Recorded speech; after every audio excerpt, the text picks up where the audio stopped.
अभूतपूर्व संकट के दौर से दुनिया ने कोरोना संक्रमण जैसा संकट शायद पहले कभी नहीं देखा। संकट महाविकट है। मैंने पहले भी चेताने की कोशिश की थी। सड़कों पे उतर के मैंने मास्क लगाने का प्रयास किया, सुरक्षित दूरी बनाए रखने की अपील की। मैंने अनाउंस करके भी इस संकट के प्रति चेताने की कोशिश की थी। स्वास्थ्य आग्रह करके भी संकट की विकटता की ओर ध्यान आकर्षित करने का प्रयास किया था। यह असाधारण संकट है और इस संकट से अगर लड़ना है तो तरीके भी असाधारण होंगे। कोरोना से लड़ाई सामान्य लड़ाई नहीं है, यह युद्ध है। और जैसे जब युद्ध होता है तो पूरा देश एक साथ उठ के खड़ा हो जाता है। आज केवल सरकार नहीं, सरकार के साथ समाज, हम आप सबको मिलकर लड़ना पड़ेगा, तब इस संकट का मुकाबला कर पाएंगे। और इसलिए आज मैं आपसे प्रार्थना करने उपस्थित हुआ हूं। मेरे बहनों और भाइयों, इस संकट से निपटने के लिए आज पहली आवश्यकता है हम संक्रमण की चैन को तोड़ डालें।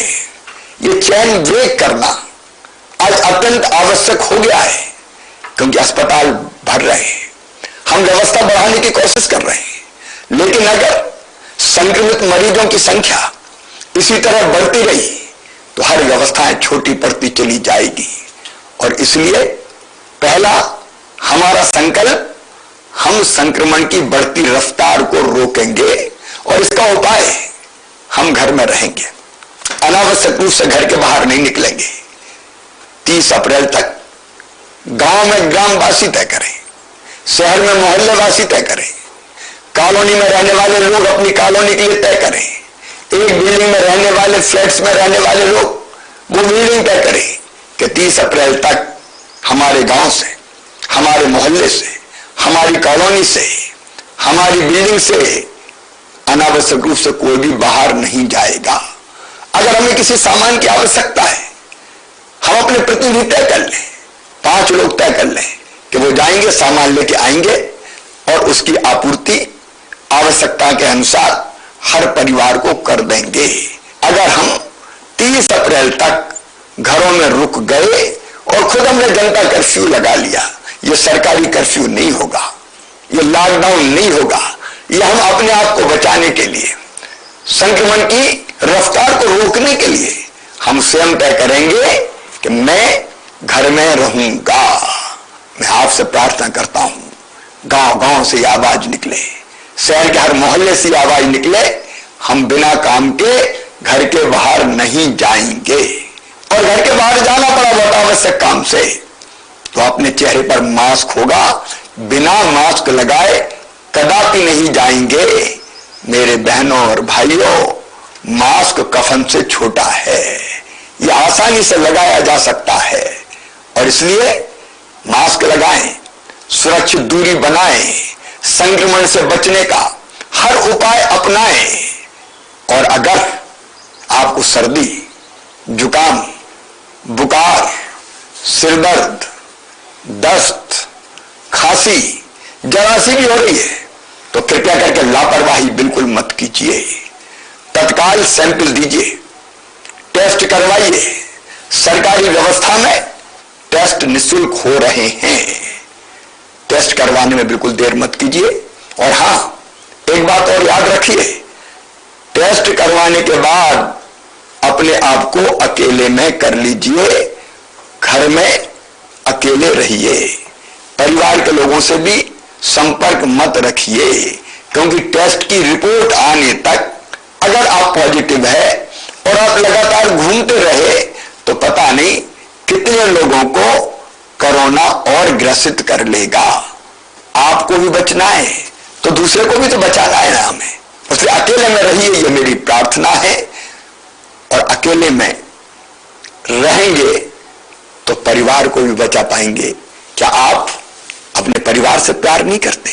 और हां, जैसी रिपोर्ट आपकी आ जाए और रिपोर्ट पॉजिटिव आती है तो घर में होम आइसोलेट हो जाइए, होम आइसोलेशन में रहिए, मतलब घर में अलग कमरे में रहिए, परिवार के किसी सदस्य के संपर्क में मत आइए। अगर आप उसको प्यार करते हैं तो, और परिवार वाले भी कितना ही प्यार करें, अगर हमारे परिवार से कोई संक्रमित हो गया है तो हम उससे नहीं मिलेंगे ताकि हम संक्रमण से बचे रहें। उसको अलग से भोजन दिया जा सकता है। जैसे ही आप होम आइसोलेट होंगे, हम ये व्यवस्था कर रहे हैं कि घर में ही आपको एक दवाई का किट पहुंचा दिया जाएगा। उस दवाई के किट में सभी आवश्यक दवाइयां रहेगी। होम आइसोलेशन में रहने वाले मरीजों को मेडिकल सलाह देने हेतु ई संजीवनी कॉल सेंटर से जोड़ा जा रहा है। हम ये सुनिश्चित कर रहे हैं कि कॉल सेंटर से टेलीमेडिसिन के माध्यम से डॉक्टर संक्रमित भाई बहन से फोन करके ये सलाह दे कि उसको क्या करना है, क्या नहीं करना है। आपके जो लक्षण है आप बताएं, डॉक्टर से सलाह प्राप्त करें। और हां, होम आइसोलेशन में दवाओं का किट आपको निःशुल्क पहुंचाया जाएगा, निःशुल्क पहुंचाया जाएगा। जोड़ा जा रहा है। हम ये सुनिश्चित कर रहे हैं कि कॉल सेंटर से टेलीमेडिसिन के माध्यम से डॉक्टर संक्रमित भाई बहन से फोन करके ये सलाह दे कि उसको क्या करना है, क्या नहीं करना है। आपके जो लक्षण है आप बताएं, डॉक्टर से सलाह प्राप्त करें। और हां, होम आइसोलेशन में दवाओं का किट आपको निःशुल्क पहुंचाया जाएगा, निःशुल्क पहुंचाया जाएगा। आप डॉक्टर द्वारा बताई हुई सारी सावधानियां रखें। जो दवाएं दी गई है उन दवाओं का सेवन करें। मेरा विश्वास है कि घर पर ही आप पूर्णतः स्वस्थ हो जाएंगे। और हां, यदि घर में रहने के लिए अलग स्थान नहीं है तो भी चिंता मत कीजिए। बाकी परिवार को बचाना है तो आप कोविड केयर सेंटर में आ जाइए। 110 कोविड केयर सेंटर पूरे प्रदेश में प्रारंभ कर दिए गए। हर जिले में कोविड केयर सेंटर है। जरूरत पड़ेगी तो हम और बनाएंगे ताकि आपको कोविड केयर सेंटर में रखा जाए। कोविड केयर सेंटर में डॉक्टर आपकी देखभाल करेंगे, स्वास्थ्य विभाग का अमला रहेगा, भोजन चाय नाश्ते की व्यवस्था की जाएगी और आप स्वस्थ हो जाएं, इसका पूरा प्रयास किया जाएगा।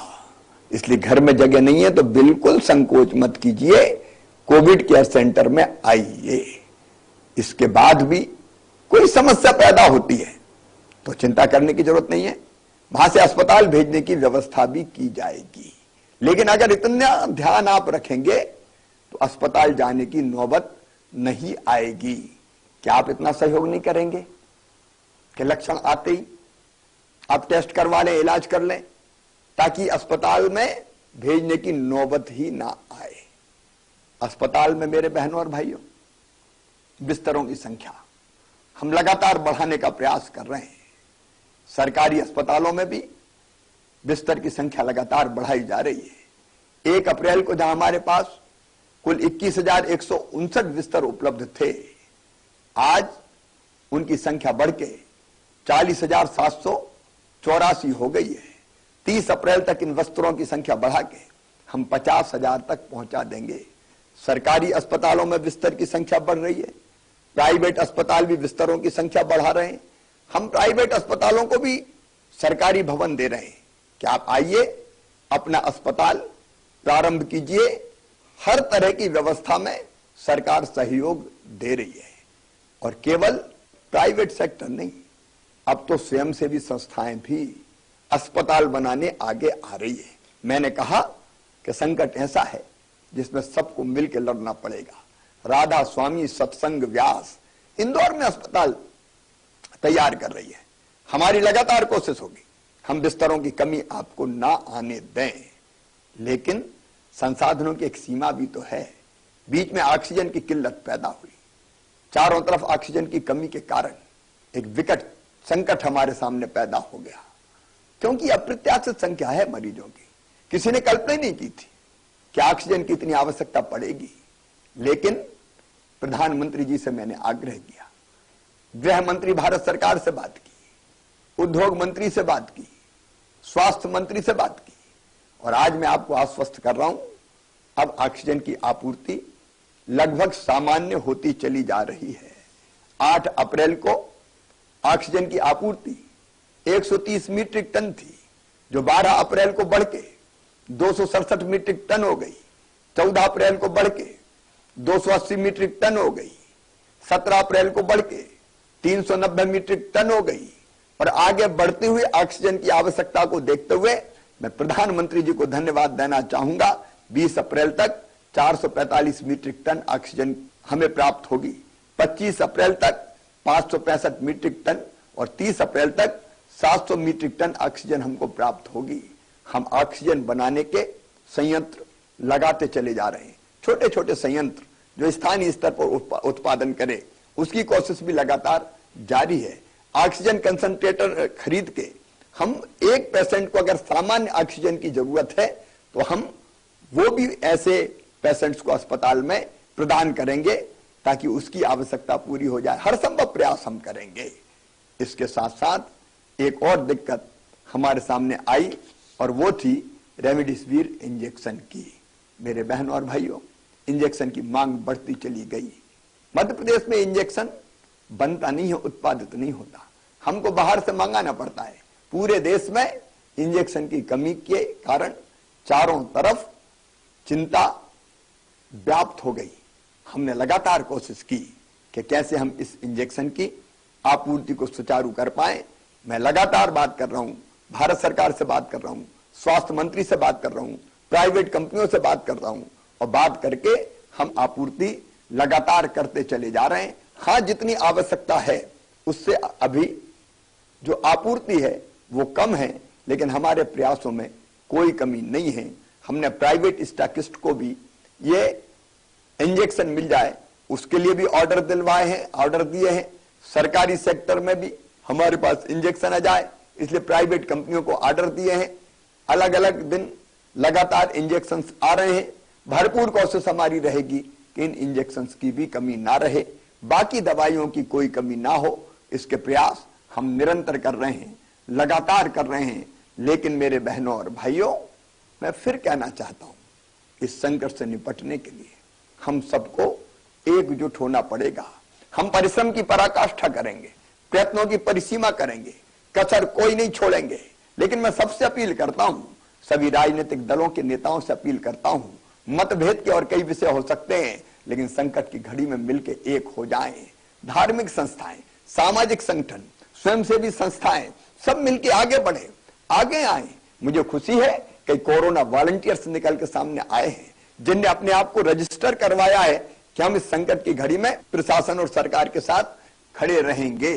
और वो कोरोना वॉलंटियर बहुत अच्छा काम कर रहे हैं। अगर आपको भी सेवा के काम में सरकार और प्रशासन के साथ जुड़ना है तो आप 181 पर कोरोना वॉलंटियर के रूप में रजिस्टर हो सकते हैं। आपको हेल्प डेस्क पर काम दिया जा सकता है, जागरूकता पैदा करने के लिए काम दिया जा सकता है, मोहल्लों में जनता की सेवा करने का काम दिया जा सकता है। हम में से हर एक को किसी न किसी भूमिका का निर्वाह निश्चित तौर पर करना है। मुझे पूरा विश्वास है कि संकट बड़ा है, संकट गहरा है, लेकिन हमारा हौसला उससे भी बड़ा है। हम कोई कसर नहीं छोड़ेंगे और मुझे पूरा विश्वास है कि संकट आया है, लेकिन मिलके एकजुट होके अगर हम लड़ेंगे तो इस संकट को हम पराजित करेंगे। इस संकट के दौरान हमारी कोशिश ये रही है कि गरीब की रोजी रोटी चलती रहे, उसके सामने रोजगार का संकट यथासंभव पैदा ना हो, और अगर वो पैदा भी होगा तो चिंता ना करे, सरकार कोई ना कोई व्यवस्था जरूर करेगी, जिसके बारे में मैं फिर अलग से चर्चा करूंगा। आज मैं फिर एक बार अपने सभी बहनों और भाइयों से प्रार्थना करता हूं कि संकट की घड़ी में हम सब आगे आए, संक्रमण की चैन तोड़ें, खुद जनता कर्फ्यू लगाएं और संक्रमित अगर हो जाते हैं तो तुरंत इलाज शुरू करें ताकि अस्पताल जाने की नौबत ही ना आए। मुझे विश्वास है कि हम सबके प्रयासों से ये रैन अंधेरी बीतेगी, ऊषा जय मुकुट चढ़ाएगी, पतवार चलाते जाएंगे, मंजिल आएगी आएगी। संक्रमण का अंधेरा हम आशा और विश्वास के प्रकाश से दूर करेंगे। मैं मीडिया के मित्रों से भी निवेदन करता हूं, सकारात्मकता का माहौल बनाएं। हम जानते हैं कि जहां एक तरफ संक्रमित भाई और बहन आ रहे हैं, अगर 3-4 दिनों से लगातार 11 से लेकर 12,000 के बीच में पॉजिटिव केसेस सामने आ रहे हैं तो 6-7 हजार रोज स्वस्थ होकर घर भी जा रहे हैं। और इसलिए आशा और विश्वास का सवेरा निश्चित तौर पर आएगा। मैं भगवान से भी प्रार्थना करता हूं, असदोमा सदगमय तमसोमा ज्योतिर्गमय मृत्योर्मा अमृतम गमय। हमें असत से सत की ओर, अंधकार से प्रकाश की ओर और मृत्यु से अमृत की ओर ले चलो। मुझे पूरा विश्वास है कोरोना हारेगा, हम जीतेंगे। बहुत बहुत धन्यवाद। और अकेले में